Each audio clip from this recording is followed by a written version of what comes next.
Last week I was saying that The Cable Guy caught a lot of audiences off guard with Jim Carrey's surprisingly dark performance, but this one's weird because while the intent was to make a family-oriented comedy, as a kid something that became quite surprising was that it came off as this weird cartoonish crime drama.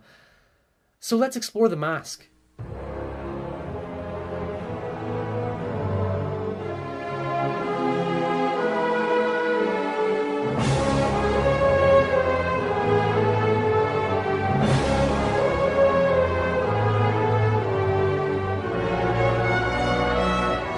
Let's clarify the obvious first. The Mask is based on a violent comic book series that differs tonally from the Jim Carrey movie, which Doug Walker did a broad overview of, so I've left a link in the description. But having read it myself, it isn't entirely different to the point of tainting the intent of the comic book. In fact, a lot of the scenes are actually identical. It may not be graphically violent and the offbeat comedy is much more exaggerated, but honestly, I think it makes it better.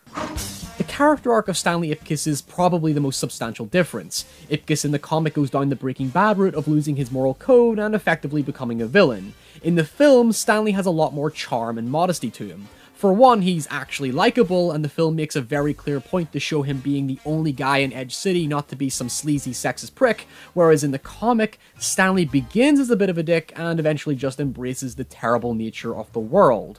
Hell, they literally show us how toxic the city actually is in the film. It may be vague, but it seems to imply that the city is basically a grim Gotham-inspired cesspit of despair, and you know what? You kinda come to believe it given how noir-inspired certain aspects are in contrast to Stanley's isolated bubble of bright, colourful cartoon escapism. In a day and age when cynical narratives are the norm, it's refreshing that Ipkiss never goes down the route of evil. It actually places emphasis on how Stanley is the odd one out and seems to be completely disconnected from the city on a moral level. That's not to say the representation of the Mask is downplayed. In fact, Ipkiss's relationship with the Mask is much more conflicted.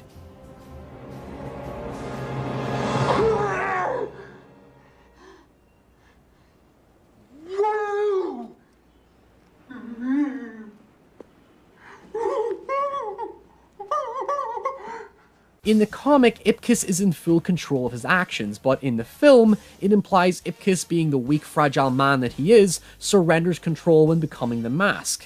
The ambiguity it instills adds a lot of complexity. Much like the comic, in the opening act, we see Ipkiss's internal frustrations subtly seep through, and once he puts on the mask, his rampage is characterized entirely by unleashing those frustrations.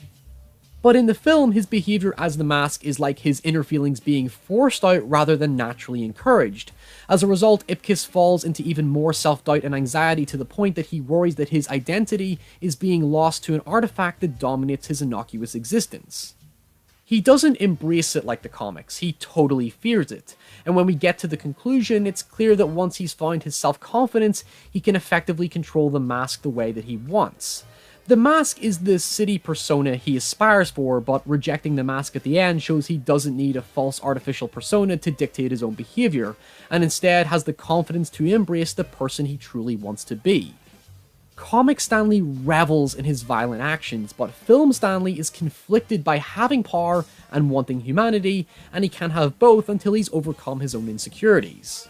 In both cases, however, the Mask is used as an act of vengeance rather than vigilance. He realizes he could use his powers to be a superhero and fight crime, but really, he comes to the realization it's easier to stick to motives fueled by spite. Obviously, it depends on how cynical you are, but come on, if you were invincible, could manipulate reality, and could get away with it, you'd be tempted to confront something that pissed you off as well. When you think about the context of his actions, you quickly start to see how it actually critiques and even deconstructs the notion of the average Joe becoming responsible for overwhelming power. You've seen this formula dozens of times before, but the Mask conflicts with the morality of its wearer, who could easily and comfortably become the savior the city needs, but nobody ever embraces this idea. It's a story about narcissism, so the Mask happens to be in the one city where selfishness overrules integrity. By literally masking his identity, Stanley becomes Mr. Big Balls without social scrutiny that would otherwise make him feel insecure. If you contrast this with other characters such as his best friend Charlie, who is just some wannabe schmuck who hides behind his own false sense of wealth, clothing and accessory becomes a major recurring motif to the characters.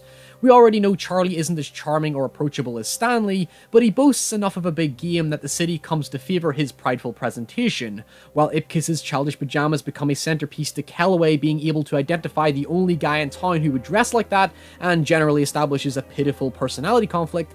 And then you have more overt visuals like Tina's red dress that's traditionally symbolic of sexualized distraction, literally in this case, and also a false sense of promise, desire, and temptation. Although that symbolism actually subverts your expectations quite ironically, as Tina is very much on Stanley's side the entire film, whereas in many other crime noirs she's usually the one that betrays the hero. But it's actually Peggy that takes on the treacherous role despite having a much more endearing, modest appearance up until this point. It becomes this significant turning point in both Ipkiss and the audience's perception of people, betrayal, and corruption, because it comes so jarringly far out of left field that it totally destroys our trust in any character. I mean, Charlie is harmless, but he's never actually there for Stanley, so it makes him just as unreliable. Stanley even calls attention to clothing himself. He explains he wears a tie that's supposed to symbolize empowerment, but admits he doesn't feel anything. Hence, he doesn't believe appearance makes a difference to the person until the mask temporarily proves him wrong, given his increased luck, but inevitably, it's still entirely down to the embrace of the wearer, given Dorian is still just as evil, cute, innocent-looking Peggy is a backstabbing traitor, Tina is morally aware of her surroundings, and as I said already, Ipkiss doesn't need the mask to fuel his confidence at the end. The film really is a mash of conflicting vain and egotistical personalities, and Stanley proves to be the most humanized character out of all of them. All these characters deeply rely on their appearances, and Stanley's attempt to do the same but without changing his personality really does nothing for him. It comes back to Hotline Miami and that scene from Drive, which I covered, so you should totally check those videos out. To mask one's identity is to reject one's responsibility, and with Stanley, the mask might reflect his true inner self, but this simply isn't Stanley. He's forfeiting his control to the mask and becoming what the mask wants him to be, and I felt this was inferred to by the opening where the mask seems to choose its wearer, who happens to be the city's resident pushover.